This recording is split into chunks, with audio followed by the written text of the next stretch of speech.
And good morning, good afternoon, and good evening to everyone. This is Brian. So welcome to the first of our Friday live streams and the first of a number of planned live streams where I will be your host and Mr. Cloud and everybody else gets to hang out in chat and make fun of me for a change. So a little bit of a shift of pattern there. So before we jump into today's material and start out kind of with the initial view of network terminology, device types, and architectures, let's take a quick look at what we're going to be covering over the next few weeks. So let me bring in kind of a schedule here real quick. If my system will cooperate with me, I will bring in, there we go. That looks much better. So this is the first of a series of sessions which are going to be done on very vendor independent views of networking and how networking functions. So we're starting out today with network terminology and devices. Next Friday, November 13th, we're going to be looking at standards bodies. So groups like the IEEE and the IETF, as well as the OSI model and how that applies to networking.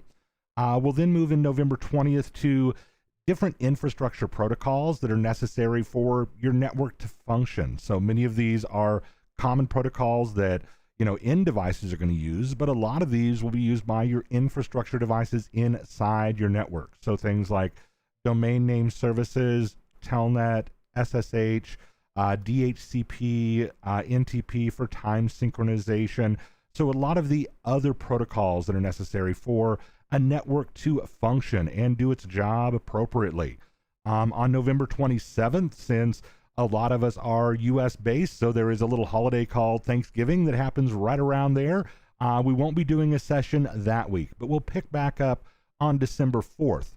We're going to be taking a look at frames and packets and the differences between layer 2 and layer 3 communication. We'll talk about encapsulation and decapsulation of the data that is being passed through a network.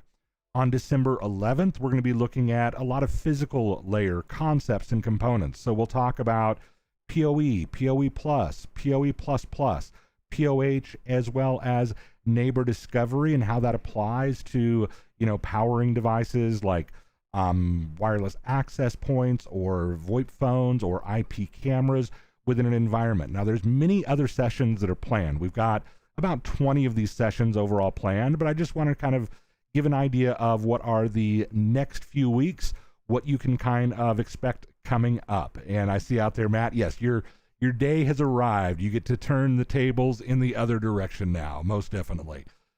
So let me go ahead and slide that off there and get rid of that.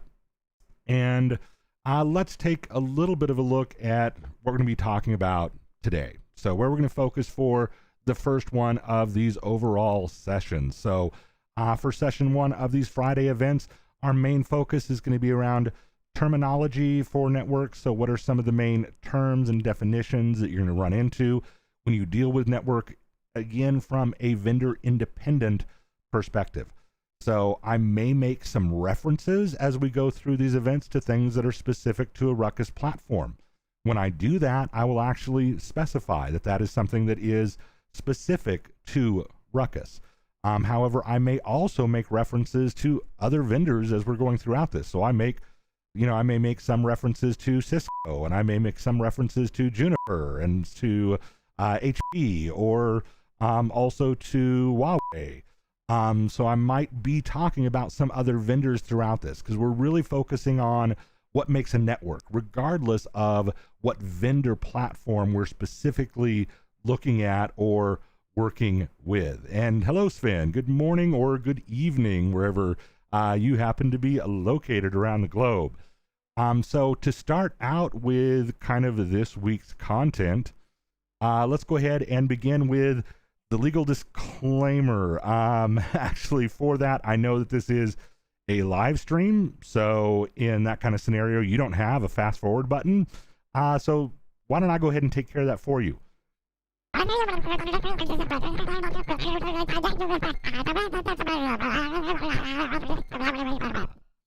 Okay, so legal disclaimers out of the way and done. So main idea of the disclaimer is just what are trademarked terms.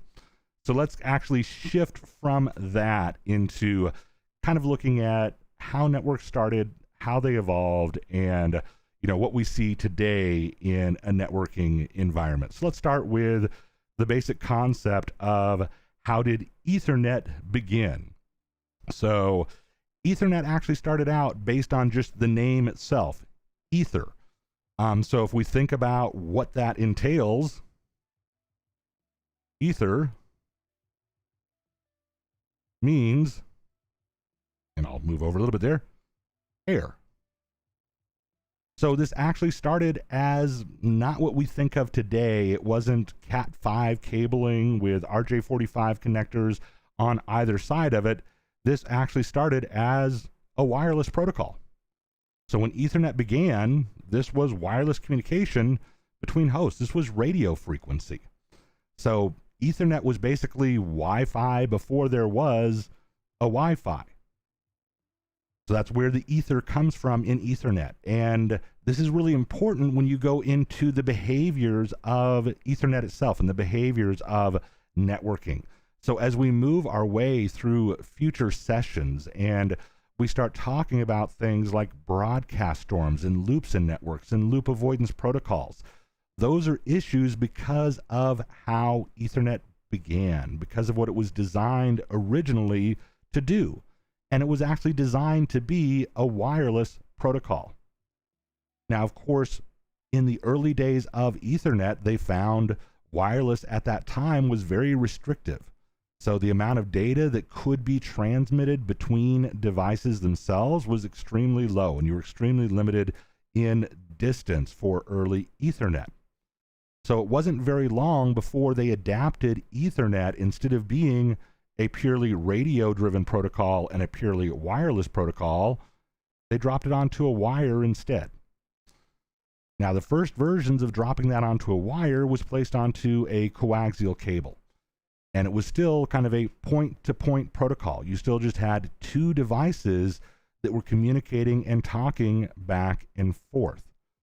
So you still had a lot of the same characteristics as the initial point-to-point wireless versions of Ethernet itself in the early kind of wired versions of the protocol. Well, and that kind of led to, what if we want more than a point-to-point? What if we want additional devices to be able to communicate and additional devices to be able to talk in this kind of world? So they came up with kind of an idea of either using a T connector or a vampire tap. So basically they put another connector on here that allowed them to make another connection coming off of there to another host.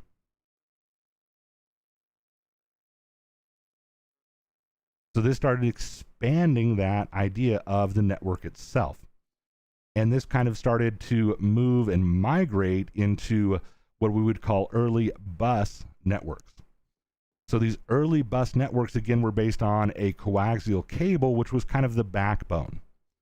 Now, this is all electrical signaling. So we shifted across from radio communication into, an actual electrical signal being written onto a wire. Now, electricity, there's a couple of different things that are going to come with that. So number one, it's always going to follow the path of least resistance. So you think of it like water. Water is always going to flow downhill, that a river does not run uphill. So because it's always going to follow a path of least resistance, wherever you have an edge to that connector. So as soon as I get over here, then you do have to terminate that signal. So if I shift into a different view here so we can see a little bit of a bigger picture, then right above my head there, if this did not have a terminator, the path of least resistance would be to send that electrical signal back up the exact same cable that it's been passing over.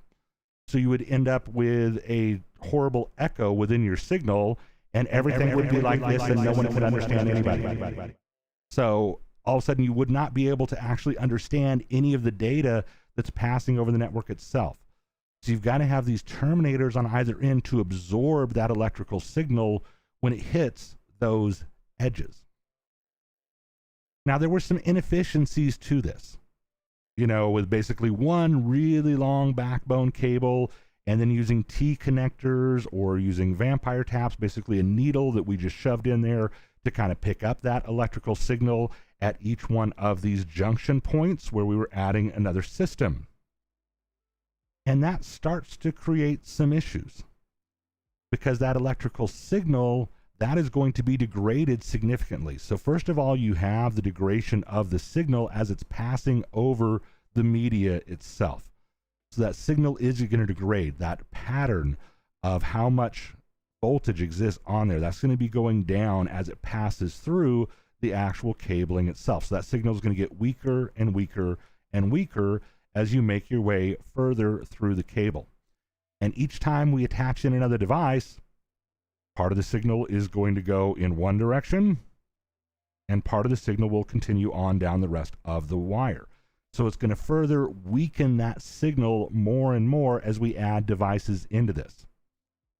So very quickly it became obvious that when this transition from being a point-to-point to being multiple devices that were attaching into this network, we had to have some way to boost that signal to where it would go back to something that could be understood and read. Otherwise, as it just gets quieter and quieter and quieter, nobody can hear. So that's going to create a problem if no one can hear the signal that's being transmitted across the wire, across the line itself. So this led to early repeaters. So you would replace a segment here with a repeater. I'll make that a pin mark instead. So I put a repeater in here. So we start out with a very large, obvious signal, but as that goes through and that gets to where we've teed that off, that signal gets smaller and smaller. The repeater is going to amplify that signal again to get back to kind of the original pattern that existed before it reached the repeater itself. Well, from an efficiency perspective, wouldn't it make sense every time we're going to split off and every time we're going to actually have to deal with another node? Since we know we're going to be significantly reducing the signal itself, then why don't we go ahead and start adding repeaters to each one of those locations? So that way we know we're going to still have a consistent signal for each one of those locations, and it's not going to be continuing to shrink down and down and down. Well, you are amplifying not only the original signal, but you're also amplifying any interference that comes in. So if you do that too many times, then that is going to, again, impede your ability to understand what's happening, because any interference patterns, those are also going to continue to be amplified, and all of a sudden everything is going to distort, and it's not as easy to understand the data that's being passed through the environment again. So to keep from that distortion creating issues, we want to kind of centralize this idea. So let's take that bus that we began with, and instead of just having like a single repeater with 2 ports on it, well, why don't we take and make that bus smaller? So let me just make a little box here, and let me put a bus in a box. So it's still a bus, it's still one cable that wraps around. Let me put terminators at either side of that bus, and then let me kind of internalize that idea of those T connectors to connect the additional nodes. Let me just have ports on that device, and then just use the device as a centralized repeater with more than 2 ports on it. Well, there's a name for that. So that is absolutely something that's done a lot in early networks, and it's called a hub. So a hub is nothing more than a repeater that has more than 2 ports, more than 2 interfaces on the device itself. So one of the issues with hubs, though, is this is still a single, what we call a collision domain. And as we grow larger and larger and larger, if I add more and more and more and more edge devices into this hub, this is all a single collision domain, and eventually this is going to start to create a problem, because you're just repeating the signal that comes out. Ethernet in its original form, again, was wireless. It was designed for 2 devices to communicate back and forth using radio frequency. But they were using the same frequency in both directions. So they couldn't both talk at the same time. There were not 2 mixed frequencies in use. So since there was only one frequency to use, they had to recognize whenever one device was speaking and have the other device just remain silent and wait until the other device was done transmitting. So, and this is called CSMA-CD, Carrier Sense Multiple Access with Collision Detection.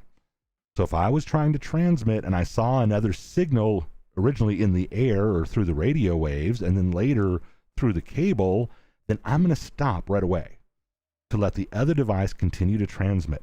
Whenever that collision occurs, if you've got multiple devices like we see here, they're all going to stop and they're going to wait a random amount of time. Because otherwise, if you had 5 devices that want to communicate and all of a sudden they all stopped, but they all started again at the same time, you would still just endlessly have collisions taking place. So that collision detection also then puts in a random timer, so that way just one device kind of jumps in and is able to get access to that wire. But we can't build everything with a single collision domain. You know, imagine if the whole internet was based around one centralized hub. So basically, one user sat at their desk or, you know, opened up their cell phone or brought up their tablet, whatever device they're using, and said, I want to get to youtube.com. Now, every other device around the globe has to sit and wait while it sends that request. Nobody can request anything else. So obviously having a single collision domain, you reach a point where that can no longer be expanded upon. You can't add more devices into that. And that's another one of the things, as early Ethernet evolved, they had to come up with kind of a way to move away from being in a single collision domain. And that came through bridging environments. So in addition to the concept of a hub being a centralized backbone, so here we've got the backbone cable connecting to the devices, but that cable, you know, that could actually be inside a hub on either side. A bridge is a 2-port device that's going to break this into 2 different collision domains now. So now everything on the left, if one of those devices is communicating, but it's communicating to another device on that same segment or on that same collision domain. So let's say that the device over here is sending something to the printer. The bridge keeps track of machine addresses, and we'll get into those a lot more later on within these events, but it keeps track of the fixed address for each of the devices on that side, and it keeps a table in memory inside that bridge. It also has a listing of the addresses on the other side of the bridge as well. So it knows based on that destination address that both of those devices are to the left of the bridge. So it's not going to pass any of that traffic over. So you can also have communication taking place between 2 unique devices over on the right-hand side of the bridge without impacting the communication on the left. So now this starts to isolate and break out the idea of different collision domains.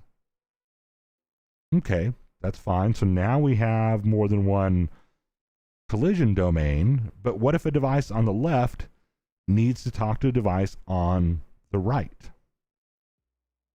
Well, first of all, we already have these tables over here. So if that device was done printing and now it wants to talk to a device that's over on the right, well, we have those tables, right? We have those addresses listed there in our bridge, so we could pass that information across to the other side of the bridge itself. Well, not so fast. How do we know about that address? How do we have that information? Initially, you don't know the hardware address of another device you're trying to reach, and this is not unique to traditional Ethernet networks like we're talking about here. This is true for cellular data as well.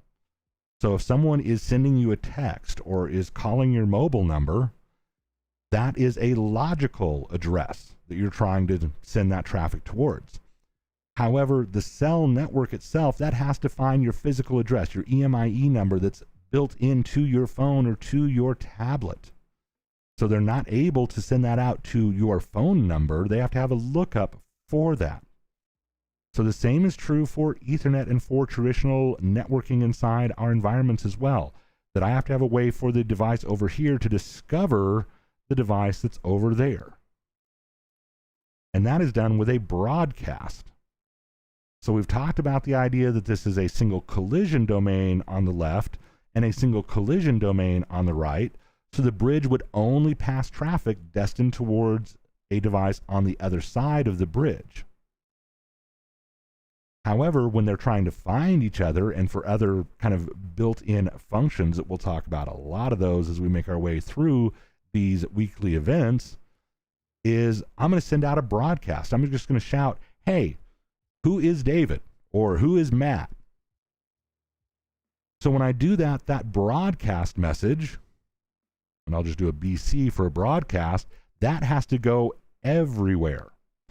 So not only within the collision domain on the left, but also within the collision domain on the right. So that way I can discover the hardware address of Matt.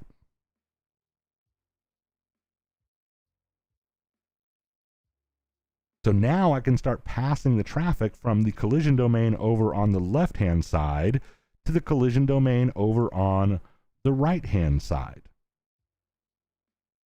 But as soon as we're doing that, now we're actually, passing that data across both of the collision domains. So now we're back to kind of the original issue that, only those two devices in this whole broadcast domain can be communicating at any point in time. That I'm sending that data over to Matt, no one else can be transmitting any data because the wire here is in use by that message and the wire here is in use by that same message. Well, what if we took the same idea that we just had with repeaters? That we started out with 2-port repeaters, we added more ports to that, and we created a new device that was called a hub. So a bridge has numerous capabilities. That segmentation or breakout of different collision domains is one. It's also the ability to shift between different speeds of links or different types of links. That's also a capability of a bridge. So if all of a sudden I just add more ports to that bridge, so let's say a lot of communications go to Matt. So if I connect Matt directly, I make that 3 ports now instead of 2. And I just attach him directly to one of those interfaces instead of being attached to the bus over there on the right-hand side. Now, when anyone on the left was talking to Matt or anyone on the right was talking to Matt, that would no longer affect the other collision domain. So as soon as we add 3 or more ports to that, or just attach all these devices into the bridge, we now no longer refer to that as a bridge, we refer to that as a switch. So when you hear about a bridge is just a switch with 2 ports. Or you hear about a switch is just a bridge with more than 2 ports. So that kind of gives us these concepts of the repeater. You add more than 2 ports to a repeater and that becomes a hub. Gives us the concept of a bridge. You add more than 2 ports into that bridge and that becomes a switch. So this starts to look a bit more like what we think of as a modern network. So now everything is its own collision domain. Since we no longer have separate collision domains, now I can have my laptop. So let me just do a B on here. I can have that talk to Dave's laptop. So I'll put a D over there. So, but I could also have, let's say, Adam and Fred. They can be talking to each other at the exact same time without impacting my traffic that is going to Dave. So that starts to look a lot more like a modern network. Now we've got everything broken out into its own separate collision domains. This also impacts the directions of traffic flow as well. You may hear terms like full duplex and half duplex. when everything was one shared collision domain. Remember, Ethernet began as a wireless protocol with one frequency in use. So you didn't have the ability to transmit and receive at the same time. But as soon as everything becomes separate collision domains, that opens that up, that now I can have a transmit side and a receive side. So I could actually be having a conversation from A to F, where I'm sending data to F from A, but also sending from B to A at the same time. So A is both transmitting and receiving. So A is getting data in both directions. By having a bridged port, by using purely switches in that, that's what allows for full duplex communications. And as we kind of shifted our way through different technologies over time, everything in the beginning was half duplex. And then we started shifting into some switches in the environment, so you had a mixture of some half duplex, some full duplex. When we had things like 10 megabit Ethernet, 100 megabit Ethernet, you had mixtures of both of those, because you still had hubs, you still had some bridges even when we went back to 10 megabit. But as technology has evolved, when we went into gigabit Ethernet, some of you who are very new to networks may be like, hub? What is a hub? I've never seen a hub. I've never heard of a hub. Because hubs don't exist anymore in modern infrastructures as soon as you reach the 1 gig speed. Gigabit Ethernet and higher require full duplex communications. And that's why you no longer see, a hub when you go to your local electronics retailer and you're looking at, devices that you can buy. There's not a hub on that shelf anymore. That it's all been moved over to switches. So you have much more efficient communication by being able to break out these collision domains. Okay, so did that get us where we need to be? Is that now kind of all the devices we would have within a modern network infrastructure? Well, again, you still run into a problem of scale. So even though now it's all switched, I still have to be able to find D. So if I'm F and I want to talk to D, I still have to be able to resolve its hardware address to be able to communicate with it. So we still have this concept of a broadcast.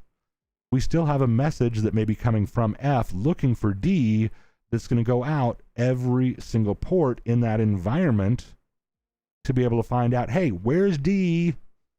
And then D will send back a unicast response. So you get a broadcast message and then a unicast response to that message.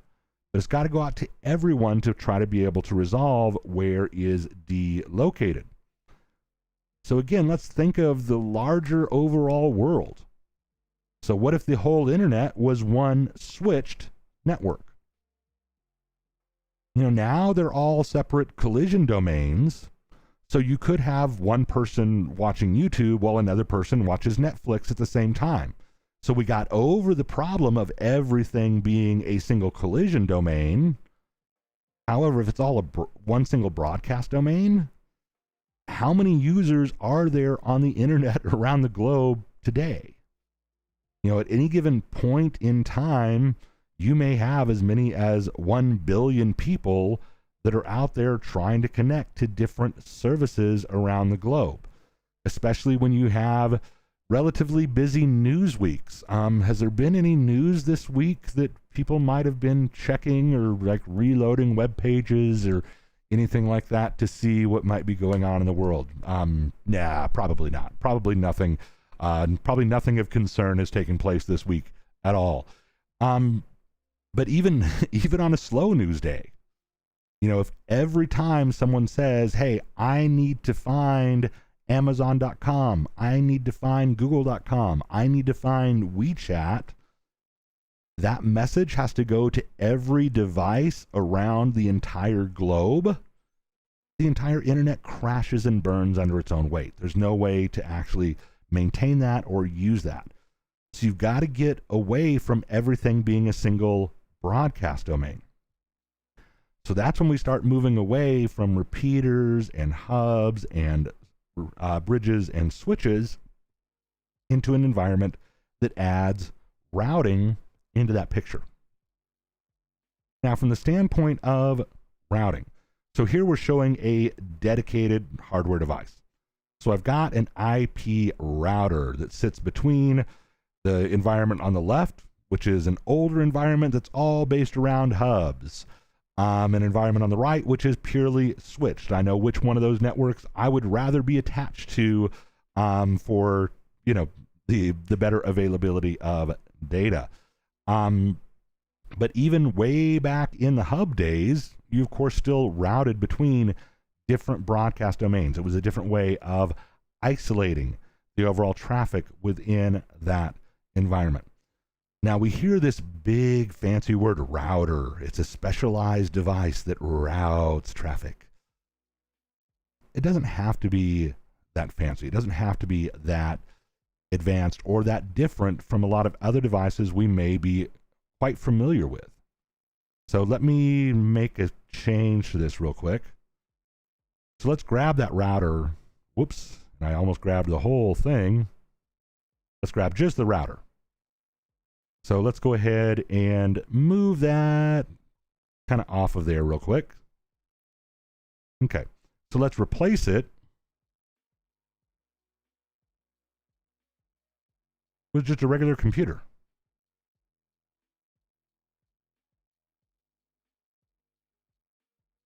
So if I take one of these devices in the environment and I put 2 network cards in it, and I have it listen to both those networks and set to act as what we call a gateway, so that's another term that you may have heard, then it will actually route the traffic between those 2 networks. So it basically has one arm in the room on the left, it has one arm in the room on the right, and it can capture a message with its right hand, pass that over the left hand, and send it to the adjacent or neighboring room. So a router itself is just a computer like any other that happens to have 2 or more ports facing into 2 or more broadcast domains. You put the logical addresses onto those ports or those network interface cards, so that way it can then act as the intermediary to be able to pass the traffic from one broadcast domain to another broadcast domain within that environment. Now, from an efficiency perspective, does it make sense to take a large server that you might deploy within your environment and put like 20 different network cards into that server and have that act as your overall routing device? From a cost perspective, probably doesn't make a lot of sense. So that's why we do have very hardware specific devices to use for this purpose. If I grab that router, let's go ahead and get rid of that computer that was there, and let's replace that with the hardware specific router. So now we have built-in ASICs, built-in hardware that's used for this function. So it's much faster at doing it because it's doing it at a hardware layer rather than doing it at a software layer. It's much more efficient in the space in the device itself, because it's not 20 different network cards that you're having to put into different slots within the device itself. So you get much greater density of the ports that are used on the device, and you get a much more efficient device at a much lower pricing point versus trying to do that with physical servers with that many physical connections on them. So now that we're routing, that actually means that when I want to go to google.com, I'm no longer sending out a broadcast for Google. I'm looking at my logical address locally, and I'm comparing that to the address that I want to reach to find out, is it on my same network? If it's not on my same network, then I can send a message to my gateway. The gateway is your upstream router that's connected into your broadcast domain where you happen to be located, and it will handle forwarding that traffic. So once that message goes up to that upstream router device, it's going to look in its tables and find out where it's connected to, what it sees as far as the rest of the world is concerned, and know that, okay, I need to send that to the broadcast domain to the right, or I need to send that up to another router upstream that is then connected out to the internet. So once it gets to the broadcast domain where the YouTube server resides, then it goes back to being a broadcast message to find out, yeah, give me the hardware address of this specific device that is trying to be reached. Now, there are, of course, other network devices beyond just routers and switches and hubs and repeaters and bridges. So there's a lot of specialty forms of devices that you'll use in many environments. So one is a proxy or a web cache server. This is used for many different purposes. It can be used for filtering content, so we can ensure that our internal user base is only reaching sites and forms of content that we allow them to. This could also be used for just making it more efficient to access that information. Again, if you have a period of time, like a week where there is a major event that's taking place, then a lot of people are going to the same sites, are looking for the same information. So they're going to be pulling down the same banner information, the same kind of navigation bars that are to the left of those given websites. So you don't want to pull out that content every single time one individual user requests it. So by having that in a proxy or a cache server, it makes it where less of those requests have to go out to the internet directly. So it's for efficiency as well as filtering of content. You also, of course, have firewalls. So firewall is one piece of your security strategy. You have access control lists that exist on devices. We'll get into that much later within these overall sessions themselves, but you can have a dedicated hardware or software or hybrid firewall. So that firewall blocks illegal forms of communications that has not been specifically set to allow to take place. So, and that can be based off of dynamically learned conditions. So when a client is sending a request over to a proxy server, you should not have anyone from the outside world reaching out to try to talk to one of these clients. These are users within your network, within your environment. Even if someone is sending them an instant message on, a package like Teams or, any other type of messaging platform, or is trying to call them via Skype, that is not a direct connection between those devices. That message is being sent up to a centralized server that is then sending it down towards the client, and that client has already established a connection to that service. So all of your requests should be going outbound, not any new requests coming inbound. So your firewall keeps track of all those requests that have gone out. Any request or response that's coming back, it makes sure that it has a matching value in there already. If there's not already a matching value in that table, it's going to drop or reject that traffic. Now, you also may have externally facing services. So you may have your own website, and that may be fairly large. So again, we're here doing a live stream on YouTube. So YouTube doesn't run with one single server for everyone around the globe. There would be no way to make a individual server that's that powerful, that has that much storage attached to it, so it has every YouTube video that could be served up. So you have to have a way to take those requests and spread them out across multiple instances, across multiple servers.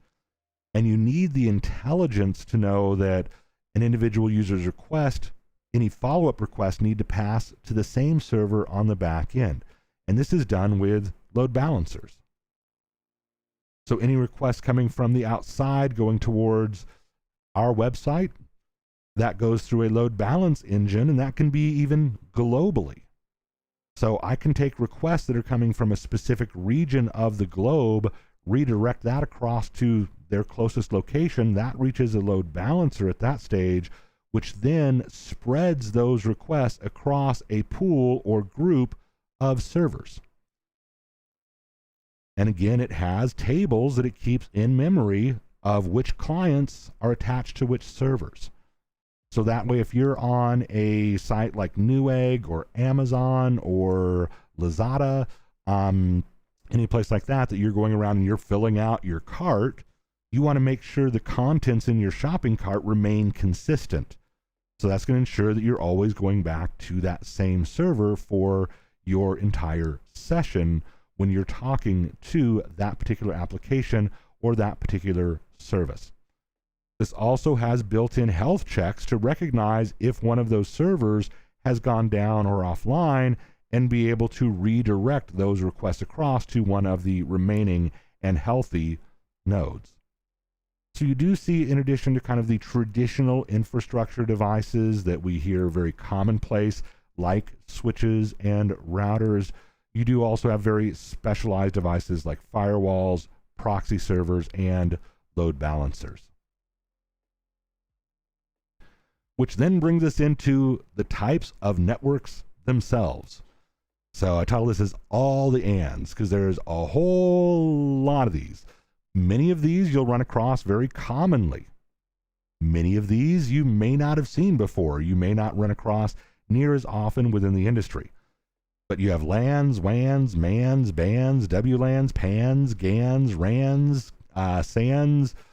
You know, it sounds like a bad Dr. Seuss book. So you could say like the LAN, WAN, MAN, CAN, BAN, RAN, PAN. Well, the most common ones of these you're going to run across are local area networks, LANs. Pretty much everything we've talked about thus far, with the exception of when I've said that connection goes out to the internet, the diagrams, everything we've seen thus far, that represents a LAN. You also do have some things that are smaller than a LAN. So if I go down to the smaller side, that's going to be things like a personal area network or a PAN. Now remember, networking doesn't have to be Ethernet. You know, we see WLAN over here, and we have a lot of familiarity with that as RUCKUS.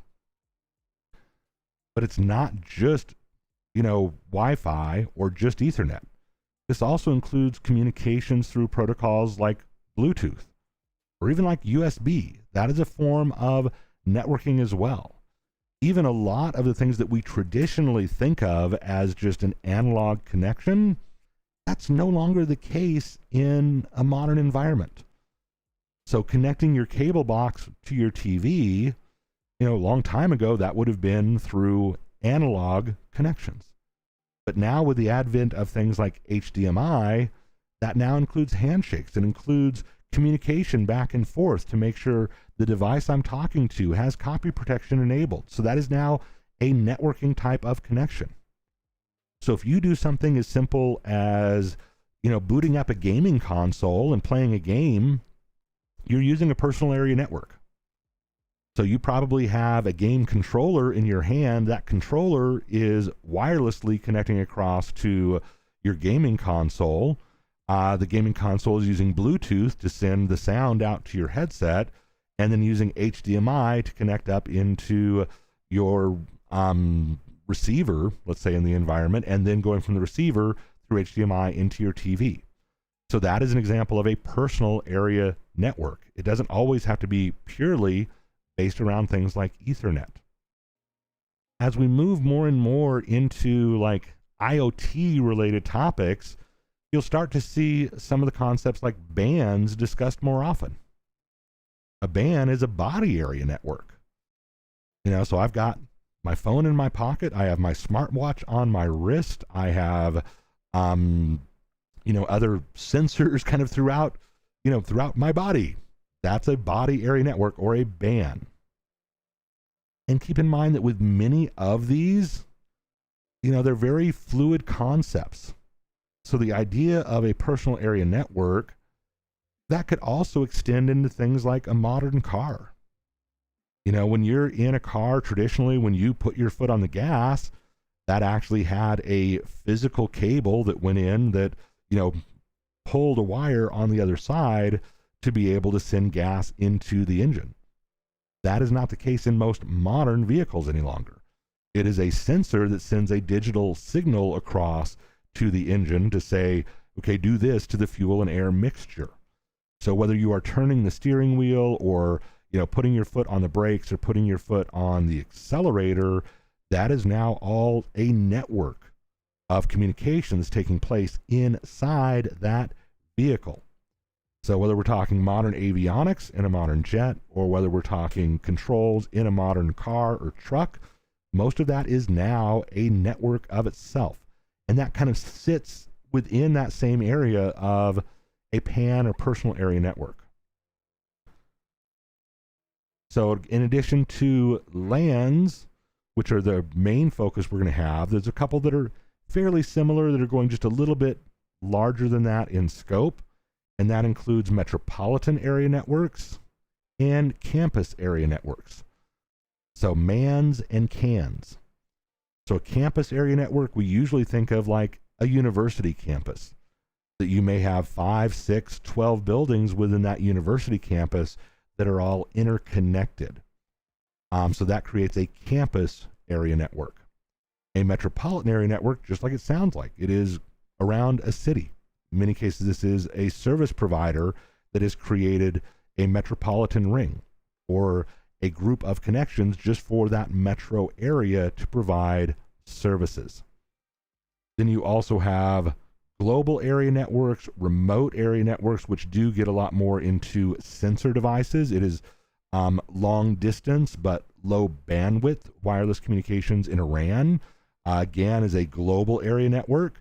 So that kind of, WAN usually refers to like individual links that allow for connectivity between LAN sites or locations. But again, it's kind of that overall grouping of everything together. So I think the only one that we did not hit there necessarily is a storage area network. So some of these, again, are very purpose specific and use like different sets of protocols. So good examples of that include WLANs for Wi-Fi and SANs for fiber channel.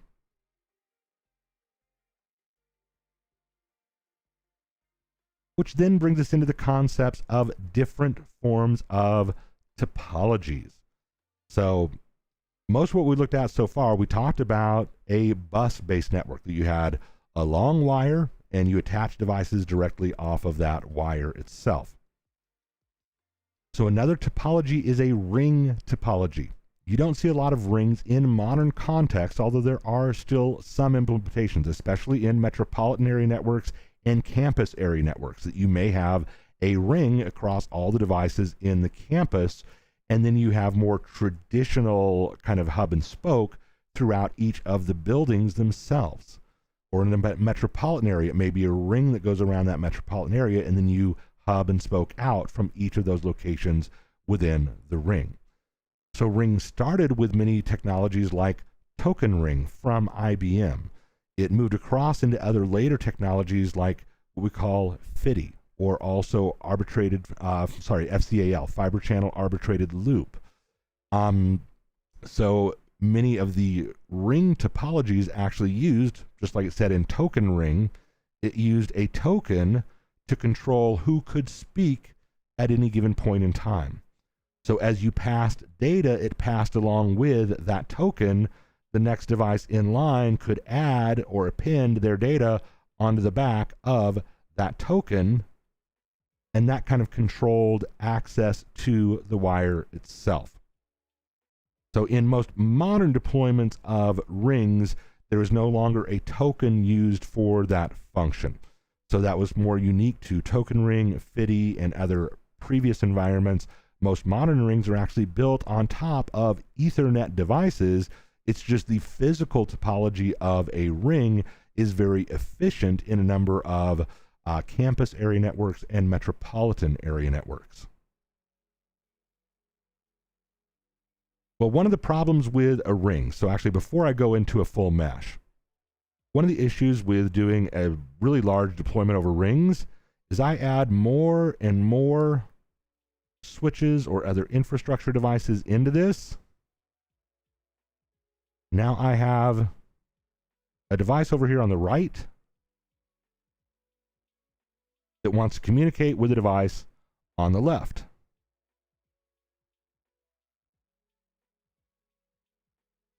And now that's got to go either across, let's see here, 1, 2, 3, 4 hops at a best case, or 1, 2, 3, 4, 5 hops if it's going the other direction around the ring itself. So as these rings get larger and you have more infrastructure devices that make up the actual ring itself, the actual communication gets far less efficient because we've got to go through a lot more devices to get to the peer. Now, if you've ever used ping to be able to diagnose how far away is a server, what's the latency to get, or use traceroute to be able to see, how many hops do I have to go through to get to something? You're looking at your latency as part of that ping, that I'm 187 milliseconds away from that device. Part of that is just based on the speed of light through fiber optic cabling, through fiber optic media. That is a fixed rate. So if you're going to send a signal that's going the whole way around to the opposite side of the globe, then look at the speed of light based on the distance that you're traversing, and there's a minimum amount of latency that you're going to be impacted by. However, that does not account for most of the latency. So if you sit down and do that math and see that logically this should only be about 62 milliseconds away from me, but my pings show that it is 212 milliseconds. That is because of each device that you're passing that through that needs to read that data and rewrite that data, read the data, rewrite it, rewrite it as it's passing through those environments.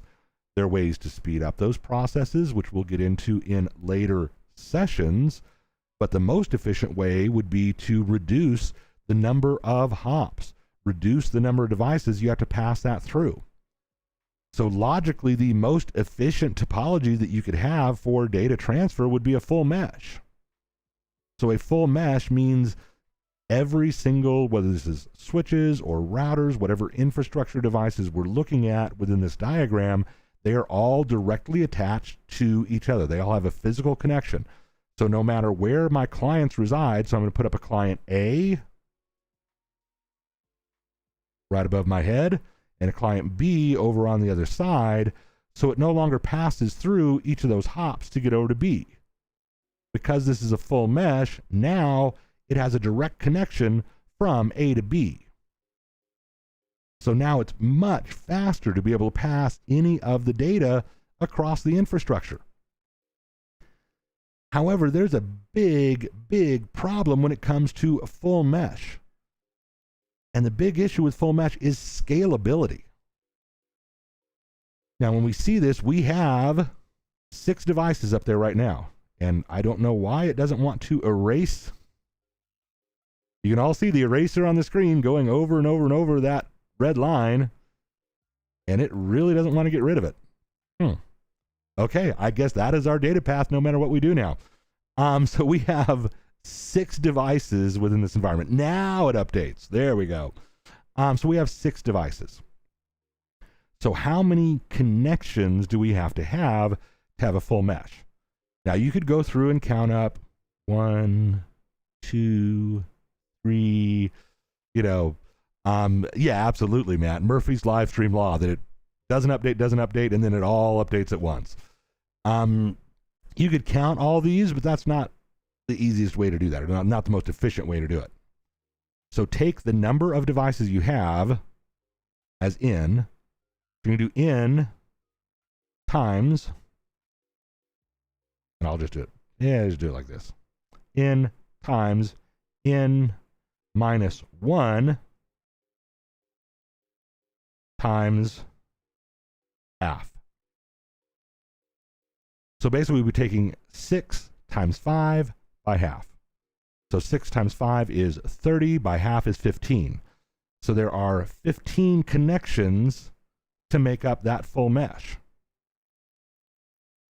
So that's quite a few connections that you're using in order to do that. And for every one of these devices, That's 5 connections off each one of them. Now, remember, as doing this is like an n times n minus 1, so the number of devices times the number of devices minus 1, and then half of those connections, that as you scale up the number of devices, those number of connections are going to scale also exponentially. So if instead of having 6 devices, if we had 10 devices, so if I add just 4 more, 1, 2, 3, 4. If I add just 4 more devices into this mesh, I'm not adding 4 more links. Like, I'm adding 4 more links to device B. So if I say this is B specifically now, B has to have 4 more links to still maintain that full mesh. But that has to be done everywhere, and the new devices have to connect to all the old devices. So now you're doing 10 times 9 by half. So 90, half of 90 is 45. So when we just added 4 devices, now we've tripled the number of connections to make that happen. So now you have to dedicate 45 connections to that. And this becomes completely unscalable because at some point, let's say we're dealing with like 48 port switches. At some point in time, you're going to be using more ports to connect all the switches to each other than you're capable of using to connect the downstream clients that actually need access to the environment. So yes, from a traffic flow perspective, a full mesh would be the most efficient thing you could do, but it does not scale well. So then you get into various forms of partial mesh solutions. So here we see a specific form of a partial mesh. This is called a CLOS architecture. So each of the devices that are down here at this lower layer have connections to all the devices at the upper layer and vice versa, but there's no connections within the layers themselves. So you don't have any cross connections between devices in a layer. And that creates the concept of a CLOS architecture. This is very commonly used with very specific types of networks. So this is very commonly used in IP fabrics, Ethernet fabrics, Trill and SPB-based architectures. This is very commonly used in storage area networks. There's a lot of forms of networks where a CLOS architecture is a very common design architecture. Within Ethernet environments, as we move our way throughout these sessions, we're going to dedicate a whole session or maybe more around loop avoidance and broadcast storm avoidance and protocols like spanning tree and rapid spanning tree and multiple spanning tree. So not all of these connections would be capable of forwarding at the same time. Because if they were, this will create a loop, it will create a broadcast storm, and we will have an exponential rise in traffic that is going to crash this network. And we're going to get into why that happens and how to avoid that happening in future sessions. So most traditional networks are based off of a hybrid or tree model. So it's kind of a combination of a lot of these. You've got kind of a star topology view to it. You have some partial mesh in many environments. You may have redundant connections that exist here within that overall infrastructure between these devices, but not necessarily a full mesh, and it doesn't have to be developed around a specific architecture like CLOS. But if this is, so let's say, multiple buildings within a campus environment, you're basically creating a bus between those buildings here. If I do one more link over there, now I've got a ring going between those buildings within that campus deployment.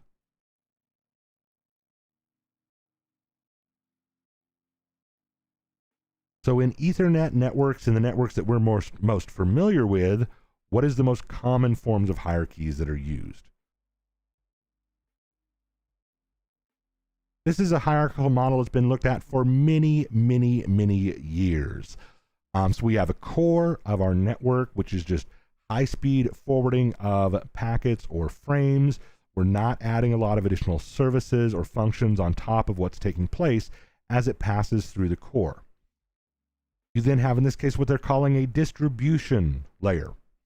Now, there's two different names for this, and some people get confused by the naming, because sometimes they hear, I'm just going to do AGG for short, but sometimes they hear aggregation.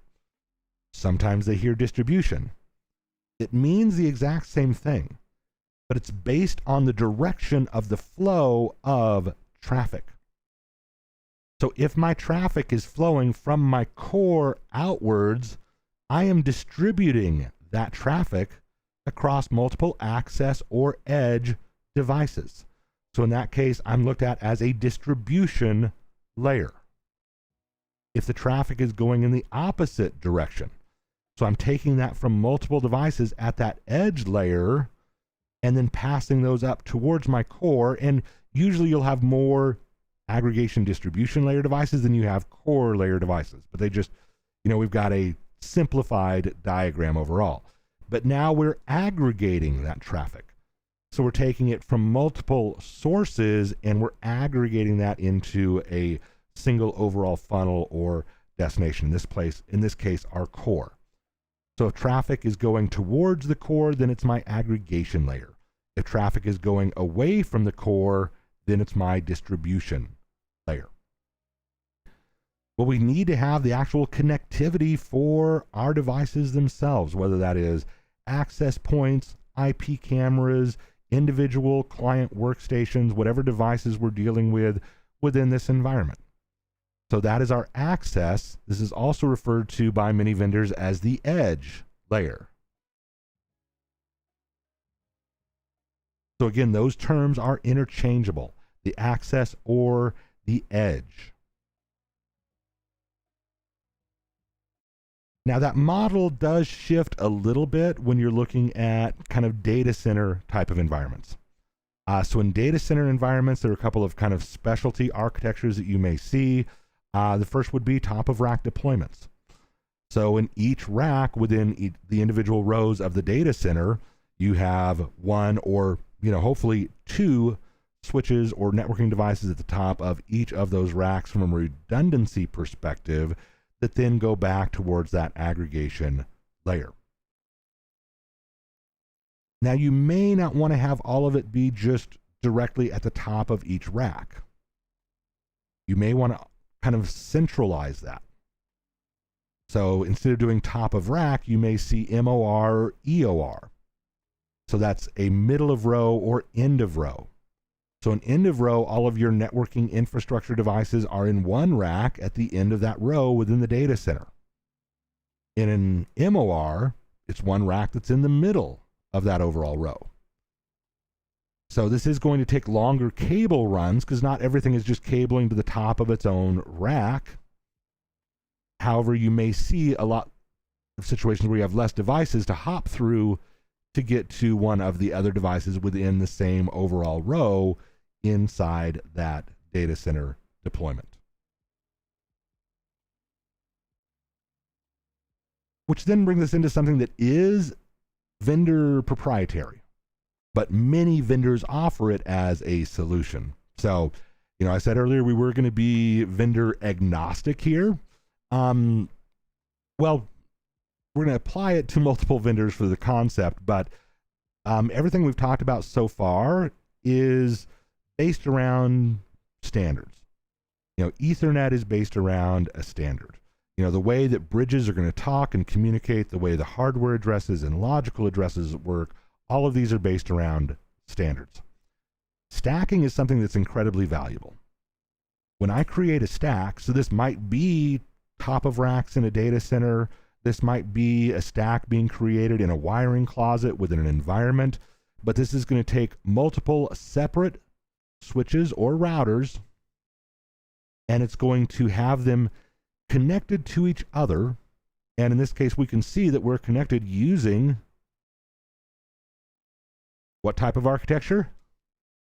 So see how many people paid attention to architectures earlier? And I haven't seen a lot going on in chat, so that's why I'm going to ask some questions now. So that's using a ring architecture. So we've created a ring, but now we're going to use that ring in a very specific manner. We're going to have all these devices act as if they were the exact same switch or router. So we're going to flatten that into a single management domain. So all of these appear as one physical device as far as your management is concerned, as far as administration is concerned, as far as the downstream devices, whether they're attaching to this switch or that switch, they view it as the same device because you've stacked them together. Now, stacking is not based around an industry standard. So if you are going to stack and you're stacking Cisco switches together, or sorry, I did that wrong, Cisco switches together, then they have to attach to other Cisco switches. You can't do a stack that has a mixture of Juniper and Cisco and RUCKUS, which I guess I didn't have to do that last one because we own that trademark. But if you're putting those together, you can't put them into a stack. Now, of course, they're all Ethernet devices. They can all exist together in the same network. They can all communicate together, but they could not form a stack together. The capabilities of stacking on most vendors are similar as far as the administration is concerned. However, one thing that does differ, and one thing you always need to be careful on when it comes to a concept of creating all your devices together into a stack, is what is used for these stacking connections. So we see here in this diagram that we've got a note that says 10 gig plus for stacking. And that's going to be true for most vendors, even though this is not based around an industry standard. Pretty much all vendors are going to use something that's 10 gig or higher for their stacking connections. However, many vendors use proprietary connections for this, and in many cases they're copper. So based around it being a form of copper media, the distance can be very limited. So many vendors, yes, here we're looking at something that may be all in the same rack or all across top of rack within a given row in a data center. So those cables, they'd probably be long enough to do that. But for a number of vendors, if this was a top of rack, they may not have a cable that's long enough to go ahead and complete that as a ring. So they might have to have that being done as a bus topology, which is not as redundant. So some vendors, including RUCKUS, and by some I mean not very many, but RUCKUS actually uses standard connections for this, and we allow the use of fiber optic long distance media. So we can do stacking over distance. So that means that we can do not just across, a rack or a location in a wiring closet, but we can have that go across multiple floors in a hotel deployment. We can have that go across multiple buildings in a campus deployment. It could even go across multiple locations in a metropolitan area network and still appear as one device from a management perspective as well as a connectivity perspective. So it greatly simplifies the management of the network and the architecture of that network itself when you utilize stacking in an environment. So that kind of shows us a lot of basics when it comes to what are different types of devices used in traditional and modern networks. And that is going to set the stage for a lot of the upcoming discussions that we're going to have over the next several weeks. So again, if I come back over here to our schedule, and I'll kind of move out of the way of that there. So next week, we're going to look at standards bodies and the OSI model. So, and many people hear OSI and they kind of groan. They go, oh, no, not again. So whether you're new to it or whether you've seen it before, hopefully we're going to position this a little bit differently, and we're going to follow flows of traffic through the OSI model to show how that's relevant and to show why we care and why it's not just a theoretical model, but it's very important in how networks function. That's also going to give us a lot of additional terminology, when we talk about things like layer 2 communications, layer 3 communications, layer 4 through 7 communications. If you're not familiar with the OSI model, those things I said were just in a foreign language. So that's going to inform a lot of the terminology that we use going forward within the sessions, but also show, how the model itself has allowed adaptability for things like IPv6 to be able to come in as a replacement in many networks for IPv4, and to get us around the idea of we're going to run out of potential IP addresses. So the week after that, we'll be looking at key infrastructure protocols and how they impact or are used by networks.